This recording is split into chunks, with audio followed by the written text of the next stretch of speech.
आज पटना में महागठबंधन की अहम बैठक होनी है, जिसमें कांग्रेस, आरजेडी सहित सहयोगी घटक दल के नेता भी शामिल होंगे। बैठक में बिहार विधानसभा चुनाव की तैयारी, रणनीति के साथ सीट शेयरिंग पर चर्चा होगी। सीएम कैंडिडेट को लेकर भी बैठक में चर्चा हो सकती है।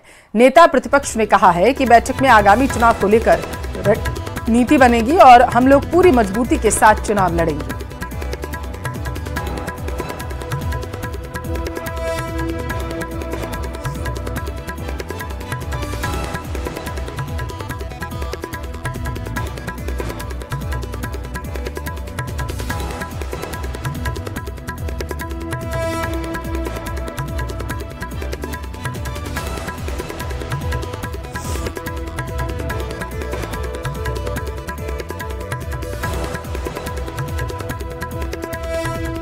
हाने कर बैठक है। सब लोग अलग अलग दल के जो हमारे महागठबंधन के लोग हैं वो लोग अपनी बात को रखेंगे और आगे कैसे हम लोगों को आगे बढ़ना है इस पर चर्चा होगी।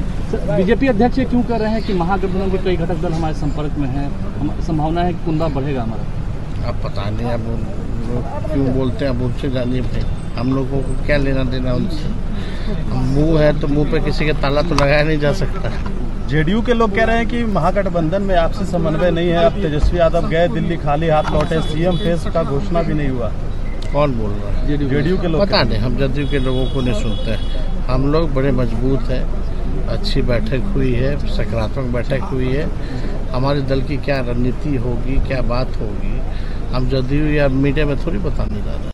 नेशनल हेराल्ड केस में ईडी की चार्जशीट के खिलाफ कांग्रेस देश भर में प्रदर्शन कर रही है। जयपुर से लेकर दिल्ली तक ईडी ऑफिस के बाहर प्रदर्शन कर रही है कांग्रेस। आरोप लगाया जा रहा कि बीजेपी मुद्दों से भटका रही है।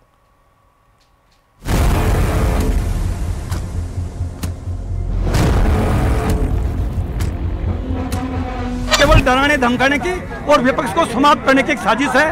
राहुल गांधी और सोनिया गांधी पे झूठा मुकदमा लगा दो। साजिशों के अलावा कोई बात हो रही है क्या?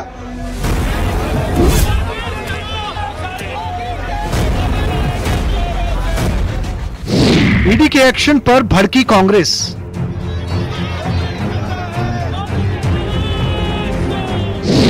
सोनिया राहुल पर आज आग बबूला कांग्रेस।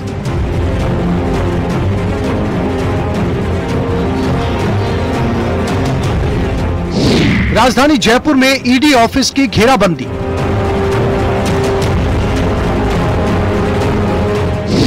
केंद्र सरकार के खिलाफ फूटा जबरदस्त गुस्सा।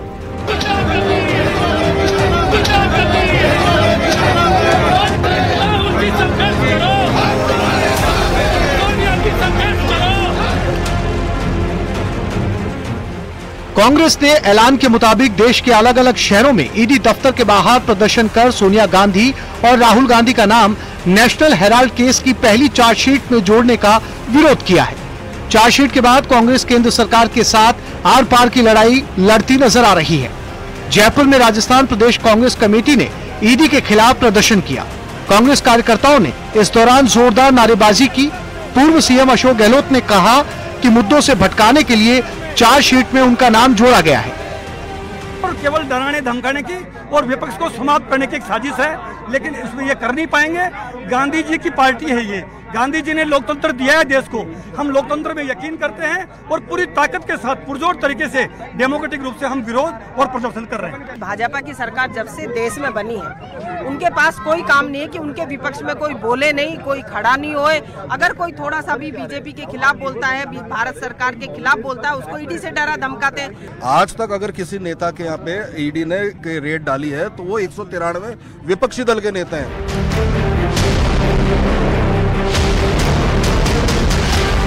इस मामले में 25 अप्रैल को दिल्ली के राउज एवेन्यू कोर्ट में सुनवाई होगी। कोर्ट ने ईडी से मामले की केस डायरी भी मांगी है। सोनिया और राहुल गांधी का नाम चार्जशीट में शामिल करने के मुद्दे पर कांग्रेस सरकार पर ईडी के गलत इस्तेमाल का आरोप लगा रही है। ये नाटक चल रहा देश के अंदर और पूरे मुल्क में आपकी तरह धरना लिए हुए बैठे लोग, आप सोच सकते हैं कि ये चाहते क्या है। और ये ठीक कहा गया कि जो नई कंपनी बनी है यंग इंडियंस, वो नॉन प्रॉफिट कंपनी है, उसमें 1 रुपया भी प्रॉफिट में नहीं आ सकता। कॉमर्शियल काम नहीं हो सकते उसके अंदर। वो कंपनी बनाई, कोई लेन देन नहीं हुआ है, तो पैसे का लेन देन हुआ ही नहीं, तो ईडी कहाँ आ गई? लगातार ईडी आती है, कुछ तो डर गए, वो बीजेपी में चले गए, बीजेपी ने वॉशिंग मशीन में डाल दिया और वो एकदम क्लियर होके निकल गए। लेकिन जो लोग देश के मान सम्मान के साथ, खुद के मान सम्मान के साथ, पार्टी के आत्म सम्मान के साथ गद्दारी नहीं कर सकते, वो आज भी ईडी, इनकम टैक्स, सीबीआई के खिलाफ सीना फुला के उनके सामने खड़े हैं। जब सेनापति पर हमला हो जाए तो समझ लेना चाहिए पूरी फौज को लड़ना चाहिए, और राहुल गांधी पर हमला कर रही है सरकार। बिहार में चुनाव होने हैं, भले ही 3 महीने की देरी है, पर एनडीए ने कमर अभी से कस ली है। नीतीश कुमार के नेतृत्व में सरकार बनाने का दावा भी एनडीए कर रही है। वैकेंसी ही नहीं है, नीतीश कुमार की मुख्यमंत्री हैं और आगे भी रहेंगे। करे बैठक भाई, क्योंकि इन लोगों के बीच में तो बहुत ही विवाद है। बिहार में सीएम पद की कोई वैकेंसी नहीं है। इस बार भी बिहार के मुख्यमंत्री नीतीश कुमार ही बनने वाले हैं। ये दावा बार बार किया जा रहा है एनडीए की ओर से। वैकेंसी ही नहीं है, नीतीश कुमार की मुख्यमंत्री हैं और आगे भी रहेंगे। जिस तरीके से कांग्रेस, और हम बार बार इस बात को कह रहे हैं कि वर्चस्व की लड़ाई गठबंधन के घटक दलों के बीच चल रही है, राजद जिस तरीके से अपने आप को असर करने का प्रयास कर रही है, अपने चेहरे को आगे करने का प्रयास कर रही है, उसी तरीके से कांग्रेस भी अब ना सीटों को लेकर कोई समझौता करने के मूड में दिख रही है और ना ही सीएम फेस में अपने आप को रेस से बाहर करना चाह रही है। ऐसे नेताओं के साथ उन्होंने गठबंधन या उनको अपने साथ शामिल करने की सोच रखी, जिससे राजद को लंबे समय से ऐतराज रहा है। प्रधानमंत्री नरेंद्र मोदी और गृह मंत्री अमित शाह से लेकर बीजेपी का हर बड़ा छोटा नेता बिहार में नीतीश के नेतृत्व में चुनाव लड़ने का ऐलान कर चुका है। खुद नीतीश कुमार के बेटे निशांत कुमार ने मंगलवार को इस बात का जिक्र किया। अमित शाह अंकल आए, उन्होंने भी कहा कि पिताजी ही रहेंगे सीएम फेस। चुनाव की तैयारियों को लेकर एनडीए ने पूरे राज्य में अभियान चलाया हुआ है, जिसमें सभी घटक दलों के नेता नीतीश कुमार का गुणगान करते दिख रहे हैं। इसी कड़ी में बुधवार को 2 बातों की चर्चा पूरे बिहार में हुई। पहली ये कि चुनाव की तैयारी में पूरी तरह जुट चुकी बीजेपी और जेडीयू के नेताओं ने मुख्यमंत्री आवास में एक साथ बैठकर जंगल राज से लेकर सुशासन तक की कहानी पर आधारित डॉक्यूमेंट्री फिल्म देखी। तो दूसरी चर्चा जेडीयू दफ्तर के बाहर लगे बड़े बड़े होर्डिंग की हो रही है, जिन पर लिखा है 25 से 30 फिर से नीतीश। ये 25 से 30 फिर से नीतीश, यहाँ पे देखिए पोस्टर लगा दिया गया है। दूसरा पोस्टर जो है रोजगार मतलब नीतीश सरकार है, और यहाँ ये पोस्टर जो है वो जनता दल यूनाइटेड ये कार्यालय है, प्रदेश कार्यालय, और यहीं पे ये पोस्टर लगाया गया है कि 25 से 30 फिर से नीतीश। 25 से 30 फिर से नीतीश स्लोगन वाले होर्डिंग के साथ जेडीयू दफ्तर के बाहर 2 और होर्डिंग लगाए गए हैं। एक में लिखा है रोजगार का मतलब नीतीश सरकार, और दूसरे पर लिखा है बहन बेटियों के सपने साकार, धन्यवाद नीतीश सरकार। यानी 2025 विधानसभा चुनाव में भले ही 6 महीने से ज्यादा का समय बाकी है, राजनीतिक दल पूरी तरह चुनावी मोड में आ चुके हैं। न्यूज 18 के लिए पटना से अमित कुमार के साथ ब्यूरो रिपोर्ट। ईडी ने कांग्रेस के नेशनल हेराल्ड से जुड़े मनी लॉन्ड्रिंग केस में पहली चार्जशीट दाखिल कर दी है। ईडी की कार्रवाई के खिलाफ देश भर में कांग्रेस नेताओं ने प्रदर्शन किया। इस चार्जशीट में सोनिया गांधी, राहुल गांधी, सैम पित्रोदा और सुमन दुबे का नाम है, जिसको लेकर सियासत तेज हो गई। ईडी की चार्जशीट को लेकर के रिपोर्ट के जरिए समझने की आप कोशिश करिए कि आखिर नेशनल हेराल्ड केस था क्या।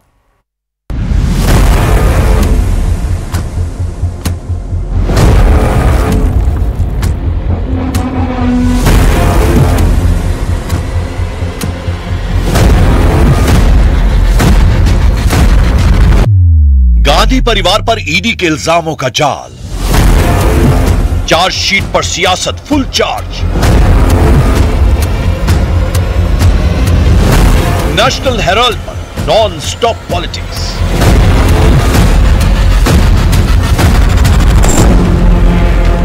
कानूनी शिकंजा कसने लगा तो नई सियासी टेंशन शुरू हो गई, क्योंकि इन्फोर्समेंट डायरेक्टरेट यानी ईडी ने कांग्रेस के सबसे बड़े नेताओं के नाम अपनी चार्जशीट में दर्ज कर दिए हैं। नेशनल हेराल्ड केस में तफ्तीश कर रही जांच एजेंसी की पहली चार्जशीट में जो 7 आरोपी बनाए गए हैं, उनमें सबसे ऊपर सोनिया गांधी और राहुल गांधी का नाम है। फिर Suman Dubey, Sam Pitroda, Sunil Bhandari, Young India company और डॉटेक्स मर्चेंटाइज कंपनी को आरोपी बनाया गया है। 2014 में दिल्ली की सत्ता पर बीजेपी के काबिज होने के बाद से ही नेशनल हेराल्ड केस की जांच ने रफ्तार पकड़ी थी और अब चार्जशीट बताती है कि 2010 में एजेएल की 2000 करोड़ की संपत्तियों को हड़पने की साजिश की गई और इसके लिए एजेएल के 99% शेयर सिर्फ 50 लाख रुपए में यंग इंडिया को ट्रांसफर किए गए। जांच में यह भी पता चला कि यंग इंडिया कंपनी कोई चैरिटेबल काम नहीं करती है और 2017 में यंग इंडिया कंपनी ने 414 करोड़ रुपए की टैक्स चोरी भी की। जनता को पता तो चले कि हो क्या रहा है देश में। आपको बुनियादी मुद्दों से ध्यान हटाने के लिए नए नए आपको काम खड़े करने हैं। 19 लाख करोड़ रुपया देश के निवेशकों का डूब गया है पिछले 1 महीने के अंदर, और आप किस कान पे जू नहीं देखती। तो क्या मर कौन रहा है? मर तो आम आदमी रहा है, आम नागरिक रहा है ना। ये तो इस देश को सीखना चाहिए कि ये जो गांधी मॉडल ऑफ डेवलपमेंट है, इसलिए मैं इसको गांधी मॉडल ऑफ डेवलपमेंट कह रहा हूं। गांधी जी नहीं, Gandhi model of development. Be very clear about it. क्या सवाल पूछते हैं ये लोग, परिवार के लोग?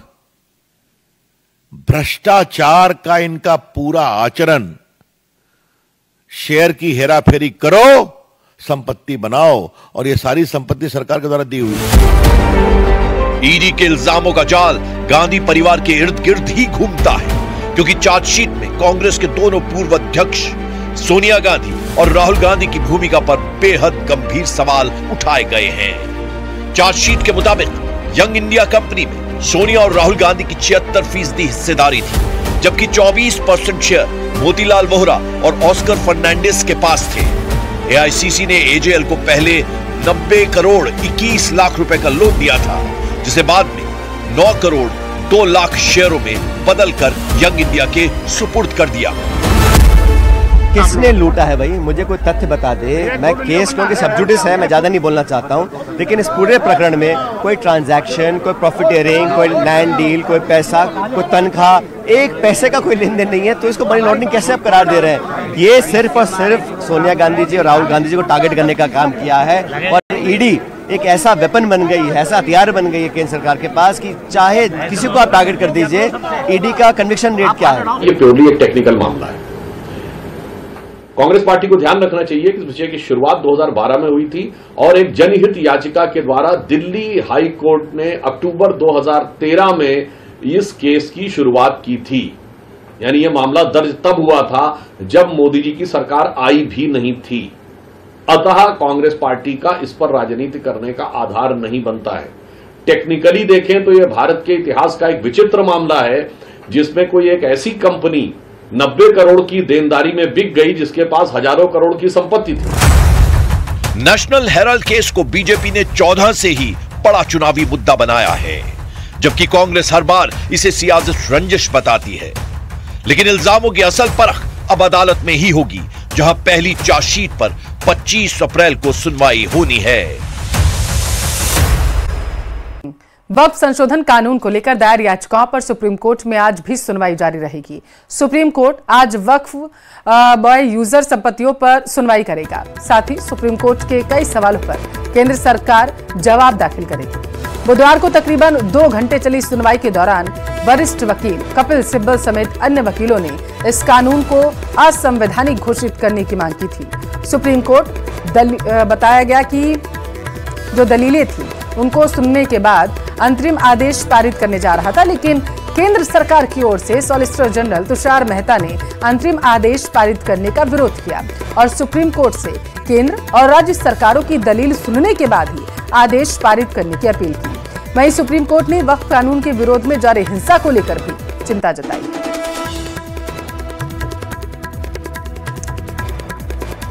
तो आज फिर से सुनवाई होगी। दरअसल कल अंतरिम फैसला जो है वो सुनाने जा रही थी कोर्ट, लेकिन उसके बाद सॉलिसिटर जनरल तुषार माफ करिएगा, जैसे ही इस पर सुनवाई हो रही थी तो उस दौरान तुषार मेहता की तरफ से कहा गया कि सभी जो प्रदेश हैं उनकी तरफ से भी जो याचिकाएं लगाई गई हैं और जो पक्ष में भी याचिकाएं, उन सब पर सुनवाई करके ही अंतरिम फैसला जो है वो सुनाया जाए। तो संसद से वक्फ पास हो चुका है, लेकिन सुप्रीम कोर्ट में बहस जारी है। सड़क पर भी संग्राम देखने को मिल रहा है।